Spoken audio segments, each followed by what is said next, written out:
स्वीकारण, सत्य का स्वीकारण मनुष्य के लिए बहुत ही महत्वपूर्ण है। जब तक मनुष्य सत्य को स्वीकार नहीं करता, उसे असत्य से लड़ने की शक्ति प्राप्त नहीं होती। जब आप भोजन करते हैं तो क्या होता है?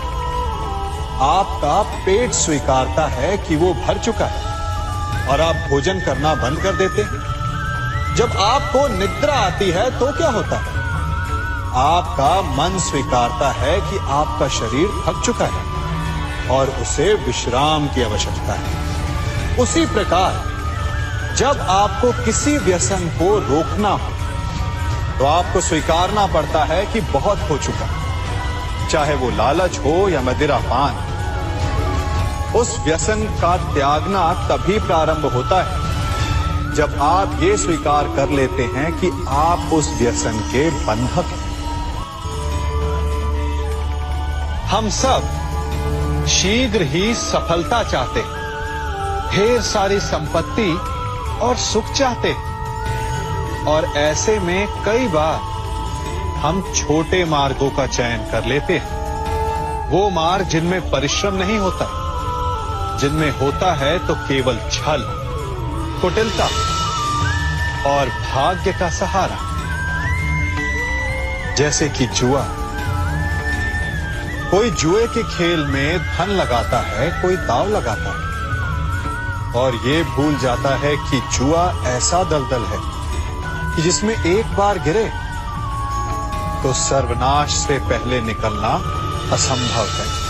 यदि आप जीते तो और जीतने की भूख बढ़ जाएगी, और यदि आप कुछ हार बैठे तो उसे पुनः पाने के लिए आप फिर से खेलेंगे। मनुष्य को ये आभास ही नहीं होता कि अपनी संपत्ति के साथ साथ वो अपनी मानवता, अपने संस्कार, अपना धर्म और अपना उत्तरदायित्व तक सभी जुए की भेंट चढ़ा देता है। इसलिए कुछ पाना है तो परिश्रम से पाओ। यदि कुछ जुए में जीता तो वो उतना शीघ्र ही खो दोगे, चूंकि उसे परिश्रम से पाया नहीं गया है, और उसकी रक्षा करने के लिए आपके मन में स्वाभाविक प्रयास भी नहीं होंगे। आपने अपने जीवन में कभी तलवार खरीदी है? क्या देखकर तलवार खरीदते हैं? उसकी मयान देखकर या उसकी धार देखकर?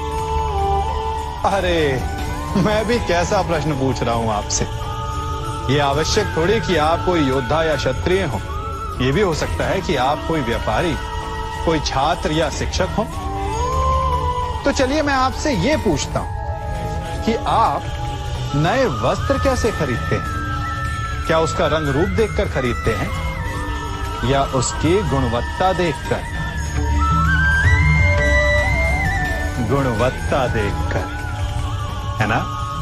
ठीक उसी प्रकार जब आप किसी मनुष्य से मिले तो उसके रंग रूप पर मत जाइए, उसका आचरण समझने की चेष्टा कीजिए, उसकी मेधा, उसकी प्रतिभा का मूल्यांकन करने का प्रयास कीजिए। आपका जीवन बहुत ही सरल हो जाएगा। आप सब ने अपने जीवन में एक कहावत तो सुनी ही होगी कि एक चुप 100 को हराए। सुनी है ना? और इसीलिए कई बार हम जीवन में चुप रहते हैं, मौन रह जाते हैं, क्योंकि ये सत्य है कि एक मूर्ख के लिए मौन रहने से अधिक श्रेयस्कर उत्तर और कुछ भी नहीं हो सकता। परंतु क्या जीवन में सदैव मौन रहना, सदैव चुप रहना क्या उचित होता है? नहीं। जहां पाप का बल बढ़ रहा, जहां छल हो रहा, वहां मौन रहने से अधिक गंभीर अपराध और कुछ नहीं हो सकता। मौन रहकर कदाचित आप समस्या से बच जाएं, परंतु आप संसार को समस्याओं में उलझा देते हैं। इतिहास साक्षी कि पापियों के उद्दंडता ने संसार को इतनी हानि नहीं पहुंचाई जितना कि सज्जनों के मौन ने पहुंचाई। यदि कोई मूर्ख बोल रहा है तो मौन रहना उचित है, परंतु यदि कहीं अपराध हो रहा, विफल हो रहा है तो उठिए और विरोध कीजिए, क्योंकि आप भले ही न से, परंतु आपकी आने वाली पीढ़ी इस पाप के दंड को अवश्य सहेगी। जीवन में सफल कौन नहीं होना चाहता? पद में, प्रतिष्ठा में आकाश जैसी ऊंचाई किसे नहीं चाहिए? स्थिरता में भूमि जैसी दृढ़ता किसे नहीं चाहिए? सभी को चाहिए। परंतु सफलता का पुष्प अपने साथ अहंकार का कांटा भी लाता है। सफलता आपको आनंद देती, उपलब्धि आपको गर्व देती, और फिर यही आनंद धीरे धीरे अहंकार में परिवर्तित हो जाता है, फिर अतिक्रमण में, और अंततः अन्याय में। और यहीं से सफलता का नाश प्रारंभ हो जाता है। यदि आप चाहते हैं कि आपकी सफलता लोगों की दृष्टि में सम्मान बनकर रहे, लोगों के मन में शूल बनकर नहीं, तो ये आप वृक्ष से सीखिए। फलों से लदने के पश्चात वो झुक जाता है।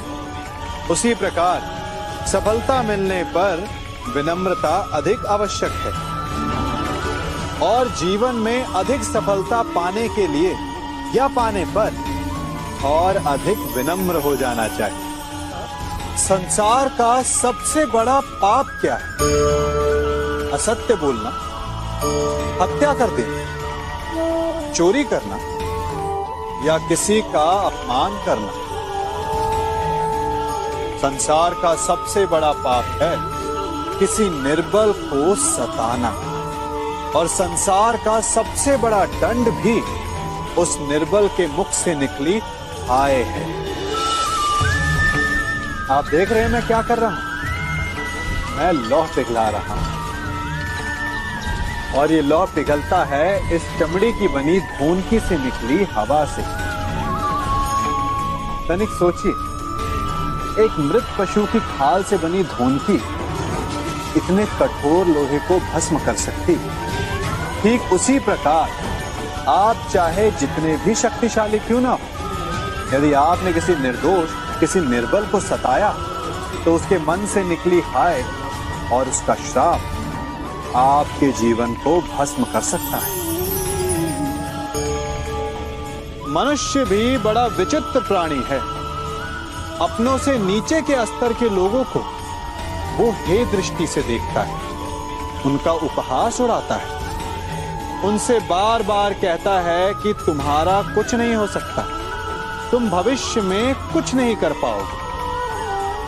जब मनुष्य के पास धन, संपत्ति, मान होता है, तो वो दूसरों का आदर नहीं करता, परंतु वो एक बात भूल जाता है कि उससे भी अधिक शक्तिशाली कोई अस्तित्व में है, और वो है समय।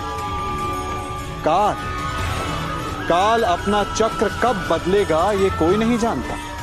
समय अपनी करवट कब लेगा ये कोई नहीं जानता।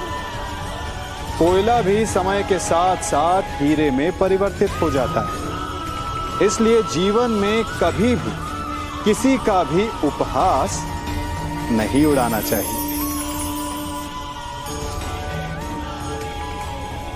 कभी सोचा है हमारा जीवन भी उस रेत की घड़ी की भांति है?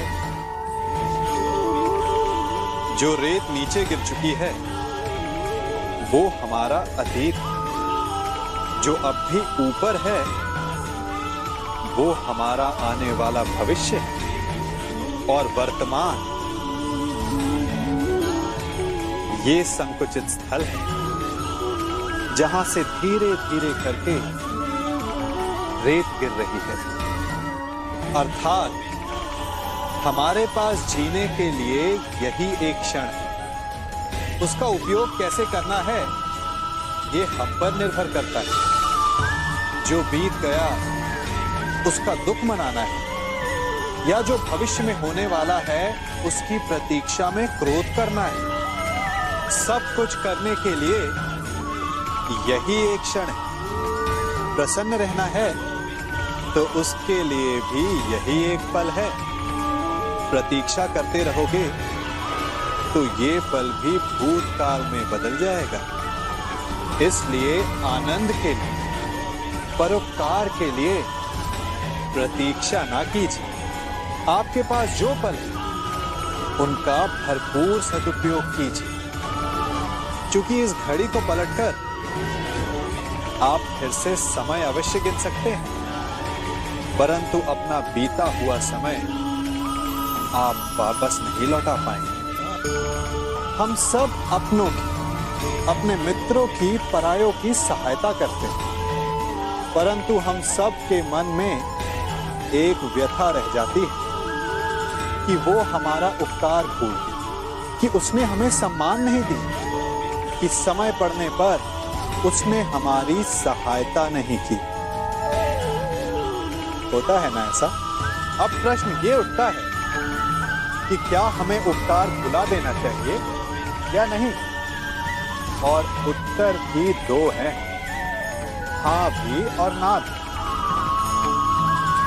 हमें दूसरों पर किए गए उपकार को भुला देना चाहिए, परंतु यदि किसी ने हम पर उपकार किया है तो उसे नहीं भुलाना चाहिए। यदि दूसरों पर किए उपकार भुला दिए तो अपेक्षा नहीं रहेगी।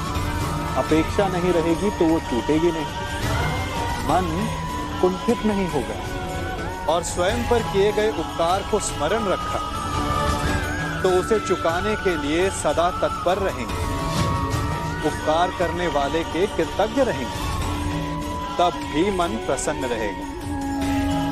और यदि हम सभी ऐसा करने लगे तो सबके मन को संतोष होगा। प्रत्येक मनुष्य सफलता पाने के लिए कार्य करता है। कुछ सफल होते हैं, कुछ नहीं होते, और जो सफल नहीं होते वो सदा अपनी असफलता का कारण या तो अपनी परिस्थितियों को बताते हैं या अपने सहयोगियों को दोषी ठहराते हैं। परंतु क्या वास्तविकता में ऐसा ही होता है?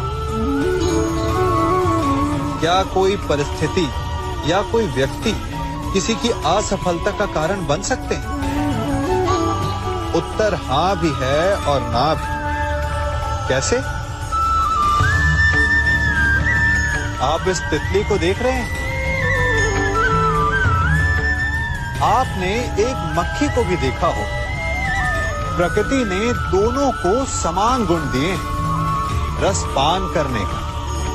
एक तितली फूलों पर जाकर उसका रस लेती है और इस अवस्था में नए फूल खिलने की व्यवस्था भी करती है, और मक्खी घाव पर बैठती है, घाव को सड़ाती है और रोग भी फैलाती है। यदि इसमें किसी बात का अंतर है तो केवल सोच का। यदि आप उचित मार्ग चुनेंगे तो आपको सफलता मिलेगी, आप में उत्साह बढ़ेगा, और यदि आप अनुचित मार्ग चुनेंगे तो आपको असफलता मिलेगी, निराशा मिलेगी।